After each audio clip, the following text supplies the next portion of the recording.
Good afternoon, everybody. My name is DJ. Welcome to Fist Dented Christians. I am your host, and I'm here with my good friend, Dustin. Hey, Dustin. Hey, DJ, what's going on? Not too much. Happy Saturday. We've been Yes.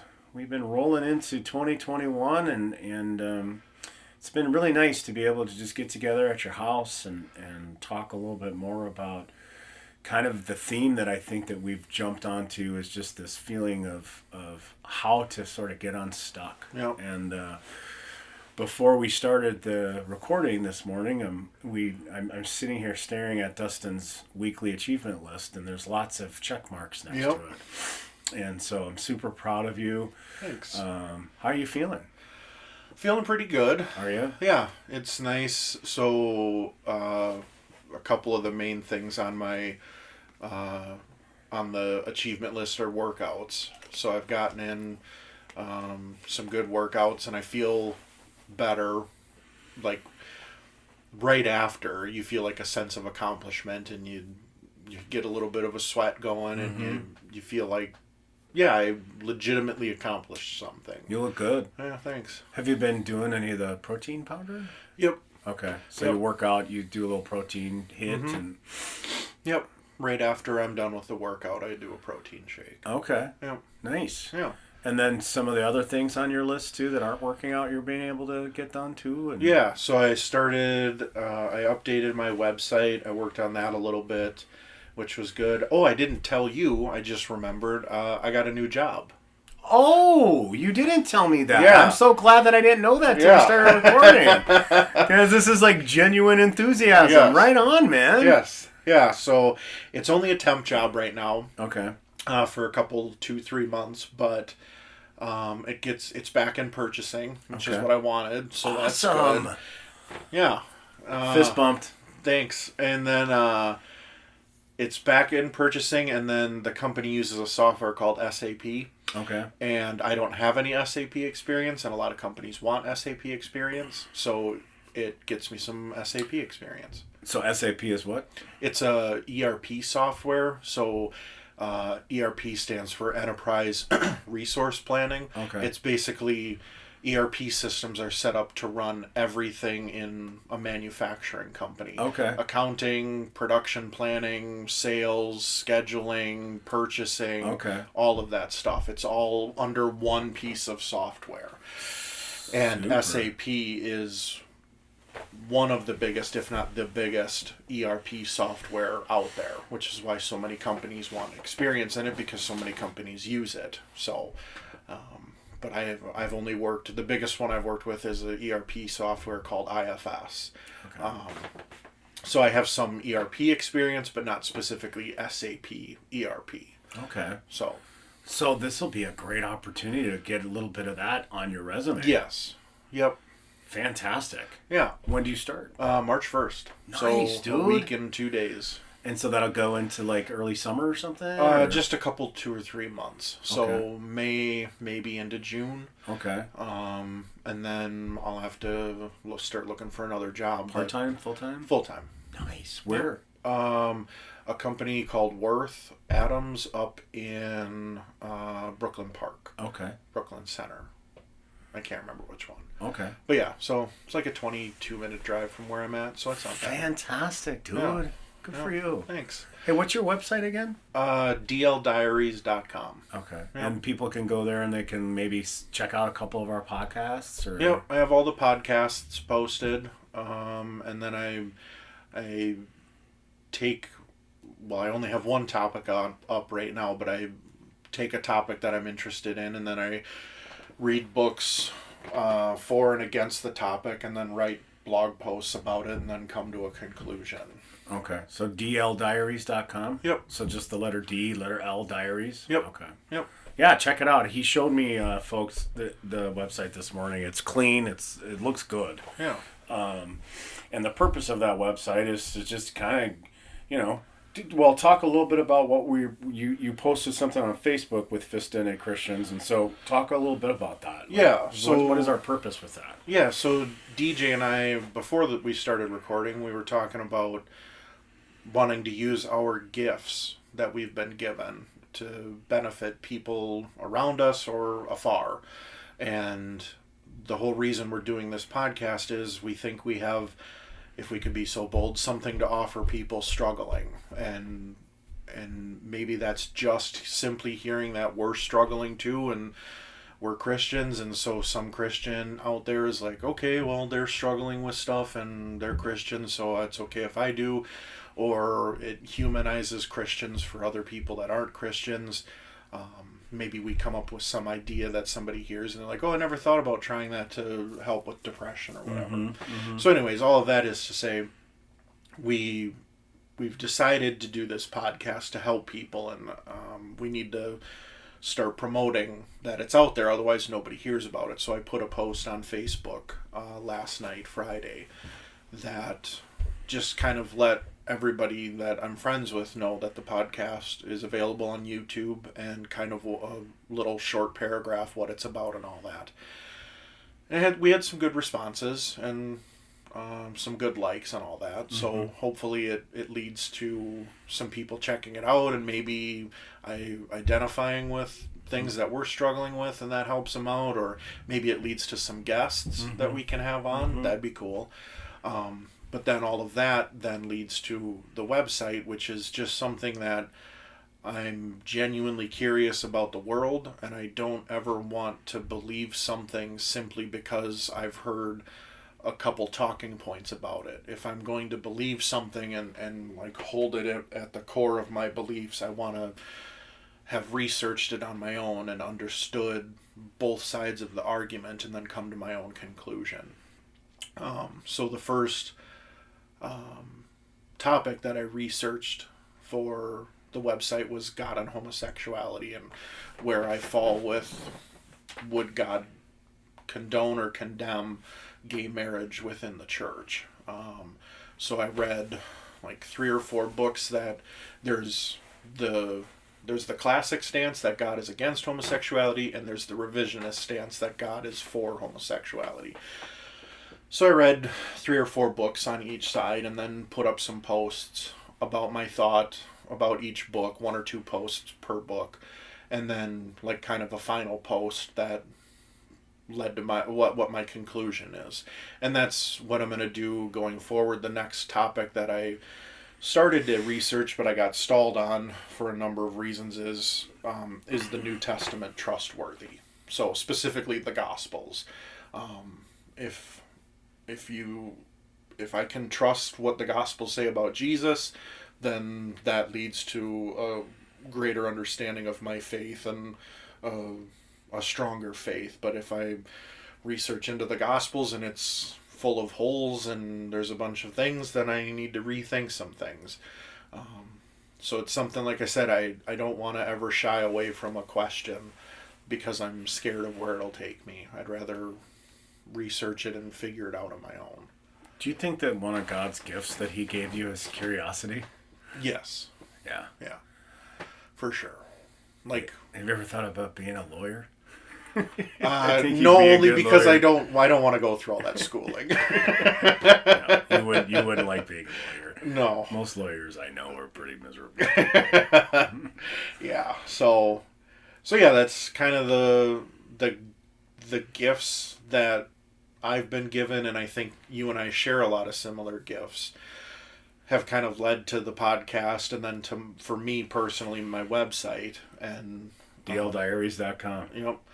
And I think, yeah, I think we were just talking about, we just watched an SNL skit, and I think people nowadays are so worried about offending people and what's appropriate and what's not, and my camp is right and your camp is wrong, that we've lost the ability to, like, we don't view each other as human anymore. We view each other as Democrat or Republican, white or black, gay or straight, whatever it is.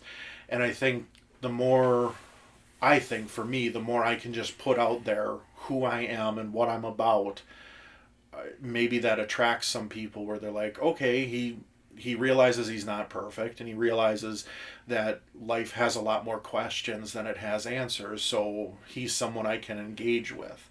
Take away that, oh, he's definitely a Republican or a Democrat, or he's definitely this or that. Like, there's so many, to reference last week, there's so many shades of gray that each one of us have in our lives, that we can find connection with people. You just maybe have to take down your defensive walls and reach out to somebody and have a talk with them and see where they're at in life. Yeah. Yeah, and as a Christian male, it's so easy to kind of, you mentioned classic versus, revisionist. Yep.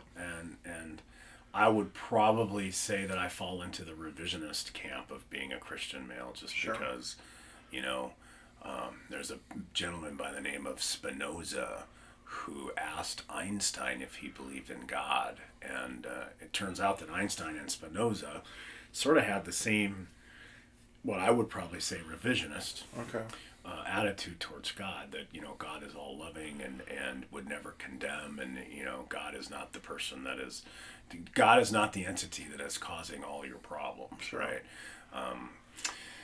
And so when we start talking about the purpose of this podcast, sometimes we don't even talk about being Christian at all, which I think is important, because sometimes we're just talking about what it's like to be a male in 2021, and what it's like to date. What it's like to be in relationship with people, what it's like to sort of deal with our own stuff.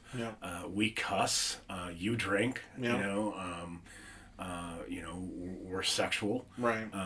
We sin. Yeah. And I think that, I think there could be times when God is, from a classical perspective, probably shaking his head and, marking a ledger, right?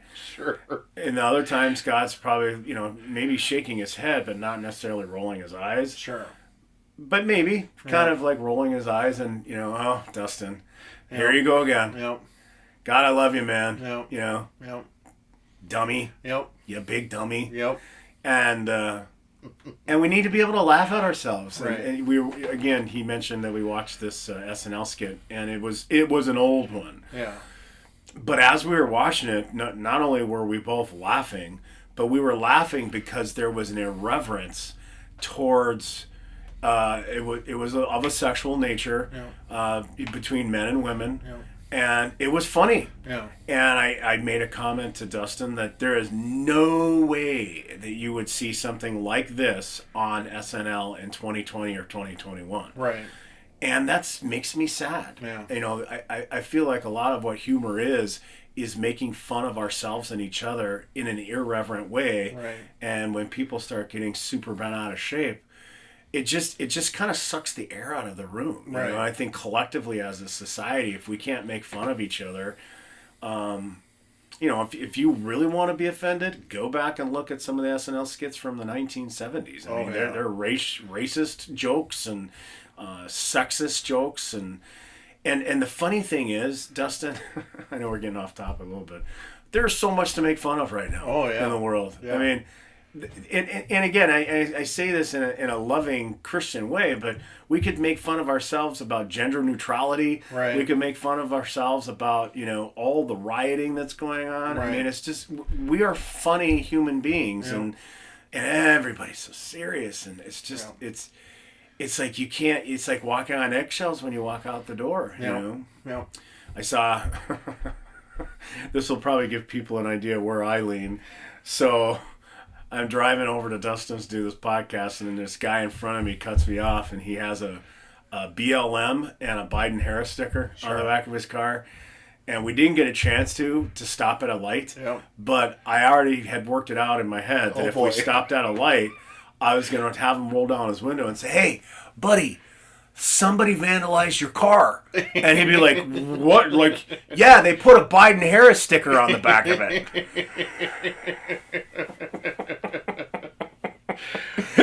But, I mean, it's all in jest. I mean, it's not like I'm looking to pick a fight. Right. But, if somebody did that to me, if I had a Trump sticker on the back of my car, I'd be like, ha, ha, ha, ha. And I just think it's all in a matter of delivery and just...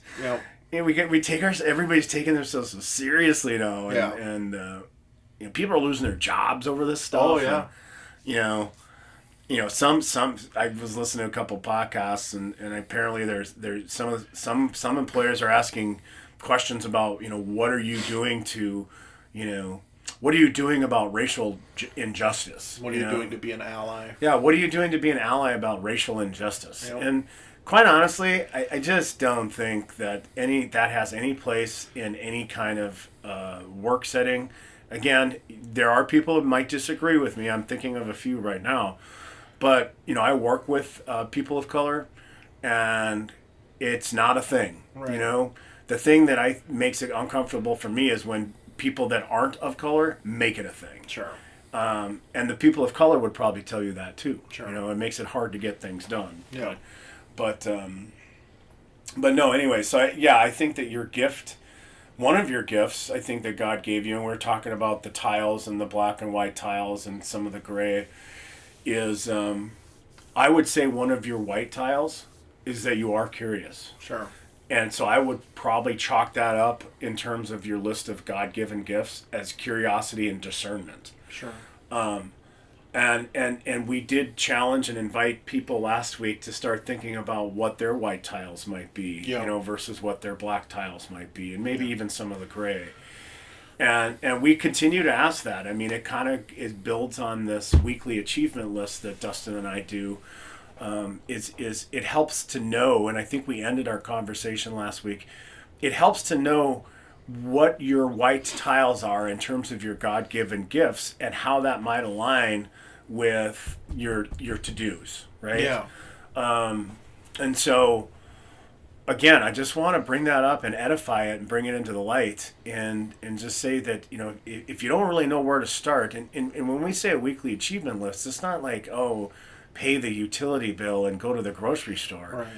It's actual self-care activities that you can employ into your life this week that are going to be designed to make you get either A, closer to a goal, B, feel better about yourself, or C, become a better Christian or a better human being. Yeah. Right? Yep. Yeah, I think it's important to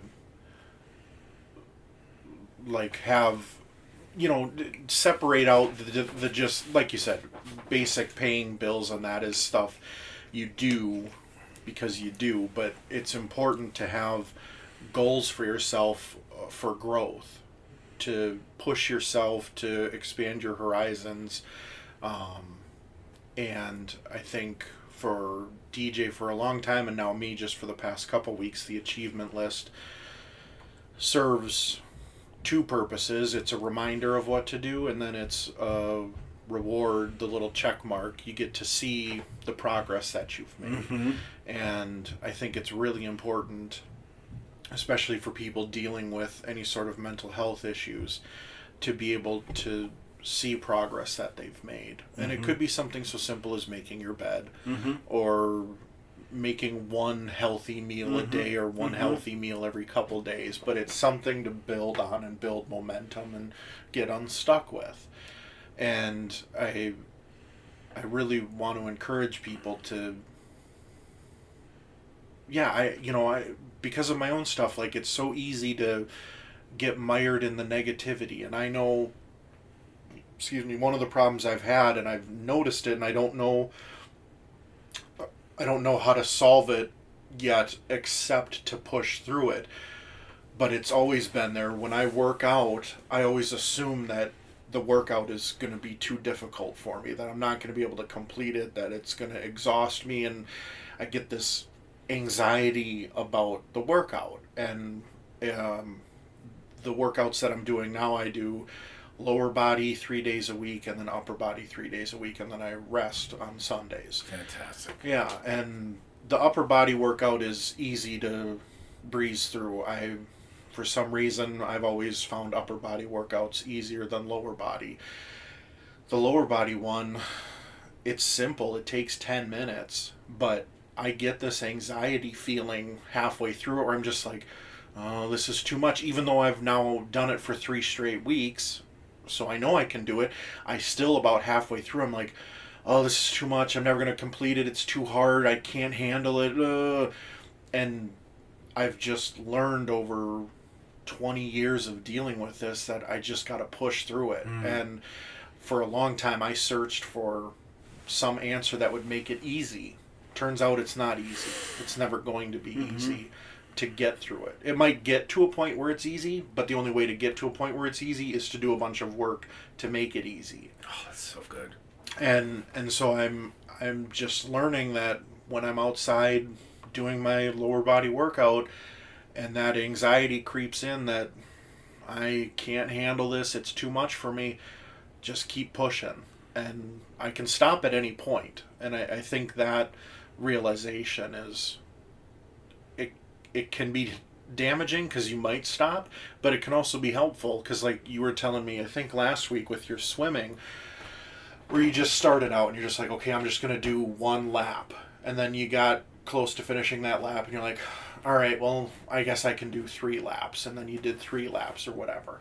So I think it's that recognition that, hey, I can stop whenever. So why not just start and see how it goes? And once you get into it, then you realize, okay, this is something I've done before.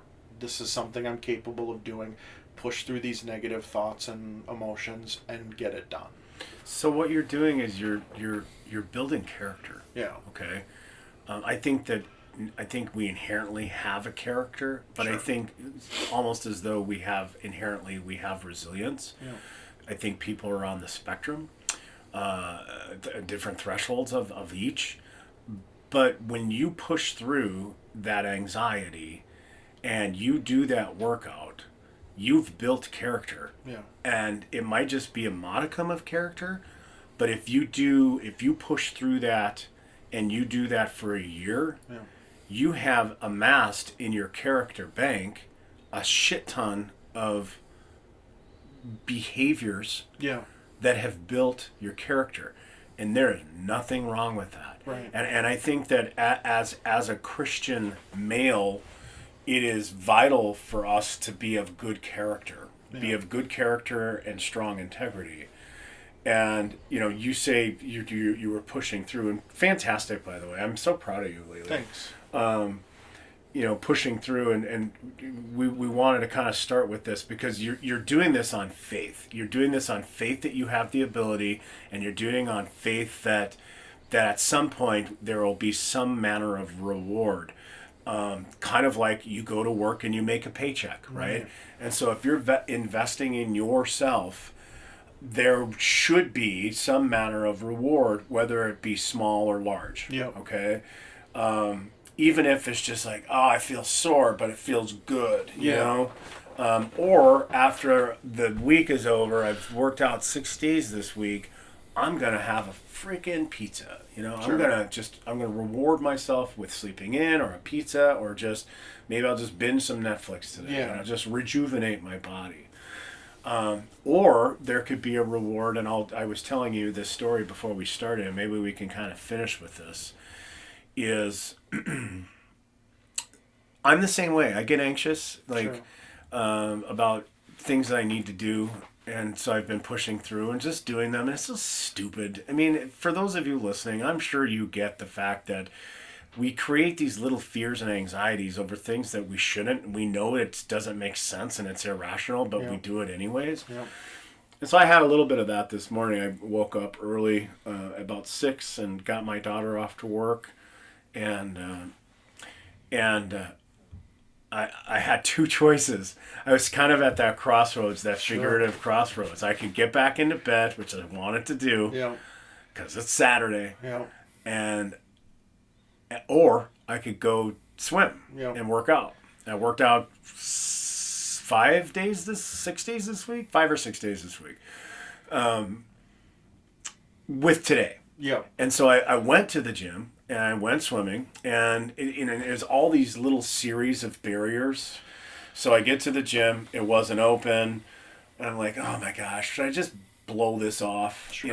There's not open yet, and I'm supposed to swim at 8, but it's 8 and they're not even open yet, and is it worth it? Blah blah blah. You just do this stuff in your head. Yeah.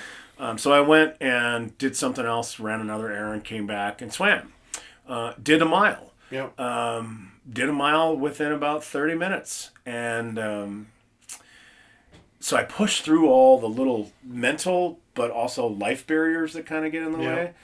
And so when I was done with the mile, folks, I'm like, the sun was coming through this big glass wall of windows, and it was hitting the pool, and everybody else had gotten out of the pool. So I was basically in the pool, this massive pool, by myself and a lifeguard. And so I'm just kind of floating, and I float down my lane, and I'm just sort of floating there with the sun, just this beautiful sun hitting the pool with the reflection. Yep. And I just laid there with my arms just floating, and I closed my eyes, and I lost all feeling in my arms, and I just became completely connected with this brilliant white light that was just a gift for me. Sure. And me only, because everybody else was out of the pool, drying off, getting off to their other things, and Yep. I took a moment to just stop and relish, and it was completely magical, spiritual, contented bliss. Sure. And it only lasted a minute or two, Yep. but it was light and beauty and peace and contentment that kind of went into every cell of my body. And that's kind of what I visualized. Like, this is God's light. This is God's light. Yeah. God created this light. Yeah. And I'm just going to relish it. And I'm going to just be thankful for it. Yeah. And I'm going to let it cleanse me. Yeah. And it did. And if I would have stayed in bed, Right. right? If I would have stayed in bed, that would have been great too. Sure. But we all know that when we have these crossroads of choices, Yeah. sometimes we choose the other way and sometimes we choose this way. My point is folks, you're not always going to be rewarded with these perfect moments of contented bliss. But you know what? You keep showing up. Yeah. And if you keep doing the right thing, this is something I've learned in my recovery, is just do the next right thing. Sure. And you know what that is. Yeah. What is the next right thing in this moment? Well, the next right thing is to maybe not rush out of here. The next right moment is to just be present with my buddy. Yeah. And hear about how his dating situation is, right? Yeah. The next right thing is to just be kind to that person at the grocery store. Yeah. And I'm sorry, but folks, you will be rewarded, whether it's in this life or the next. Yeah. You will be judged on the manner of your next right things. Yeah. And you know what the next right thing is. If the next right thing is, maybe the next right thing isn't to lash out at your loved one or your wife or your husband. It's maybe to just be patient and practice a little temperance. Yeah. And so,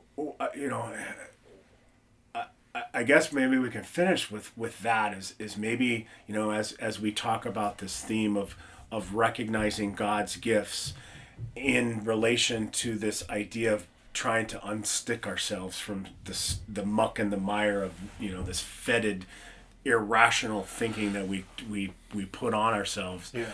Some of that kind of starts with just doing the next right thing. Sure. And as simple as that. Yeah. The next right thing is to get out of bed and make it. Yeah. Yeah.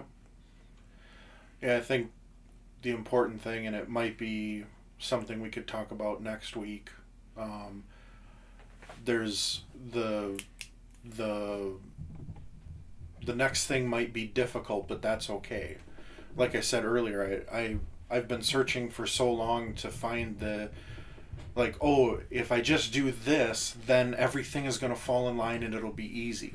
But what it turns out is life isn't easy, it's difficult. And that's okay. And recognizing that is like freeing to me to go, okay, I struggle, but everybody struggles. The one thing that I can remember kind of like an aha moment was, I don't know, a few months ago I was talking with a high school buddy of mine, and I said, there was a group of 4 of us that were really close. And my buddy Greg became an electrical engineer, my buddy Matt became a dentist, and my buddy Jeff became a PhD in mathematics. And then there's me. And I remember thinking it's just easy for them. They're just smart. And so school they got A's and I got C's because they're smart and I'm stupid, and there's nothing I can do about that. And then talking with Greg a few months ago, 6 months ago, whatever it was, no, I found out like he had to work really hard for a while before it became easy. And I never knew that because high school boys don't talk about deep emotional things. They're just like, whatever, let's play a video game or punch each other in the arm and give each other a hard time. And it's that recognition that it is going to be hard, but that makes it okay when I do struggle. Love that. And that, in this weird sense, allows me to continue with the struggle, not thinking there's something wrong with me. Ugh. Did you realize how many people out there probably needed to hear what you just said? Sure. Because it's so easy to compare ourselves right. to, right? Yep. I have high school friends that have done extremely well for themselves. Yeah. But we all have our own journey, man. Right. I actually view you as one of the most intelligent people that I know in my circle. Well, thanks. And maybe we just jump into this stream of character building at different times. Yeah. And I feel like, it doesn't matter. There's no judgment. And that's one of the things that we want to maybe just edify. This God doesn't judge you when you jump into his stream. Right. I think hard work is also a gift. Yeah. I think God, figure out what your talents are. Yeah. Believe them. Yep.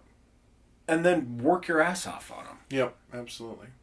I mean, what was that powerlifter's name, guy? Brian Shaw. Brian Shaw. Yeah. Like, you remind me, like, you could potentially be, not Brian Shaw, but, like, you can be like that dude. Sure. In a physical way, but also you could be like Spinoza or Pericles in modern day Pericles with frickin' your website. Sure. and the way that you discern things, and it's going to take work and planning. Mm-hmm. But the work and planning needs to come with awareness and a weekly achievement list. Yeah. Because if you do this for the rest of the year, your life, if you do this, the weekly achievement lists the rest of the year, and if your life hasn't changed in a positive way, I will fly you to Vegas. I'll take you to Vegas. Sure. If you can look me in the eye and say, DJ, my life is worse as a result of all this crap that we've been talking about. Right. I'll make you that promise right now. Sure. But if we and those who are listening can make an honest, concerted effort and be consistent and committed to it, a happier person is going to be more useful to God's kingdom than a non-happy person. Sure. You agree? Yep. Absolutely. All right. Well, I think that's a good point because we could continue on forever at this point. Yeah, next week we can talk about the next thing might be difficult, but that's okay. Yeah. All right. Yep. All right, folks. Thanks for listening. Hope and pray that you guys find something that you can achieve this week. Be okay with struggling with it. It's okay to struggle. But achieve something and be happy that you achieved it. Don't let somebody tell you, oh, that's too small a thing. Like, wherever you're at, achieve something and rest in the achievement. Yeah. And even if it's just come up with 3 things that you believe in your heart are God's gift to you. Yeah. In terms of your abilities. Yeah. God's given everybody that listens to this show, has given you special, nuanced gifts. Yep. That are designed only for you. Yep. Gift. It's free. Yep. It's a free gift. So when we face God someday, or Christ, I'm sure he's going to say, what did you do with the free gifts I gave you? Right. For me, I don't want to say I wasted them. I wasted them. Yep. Yeah. I want to do that. Amen. All Everybody right. be blessed. Have a great week. Right. We will talk to you next week. next week. All right. Cool, man. Bye. Bye.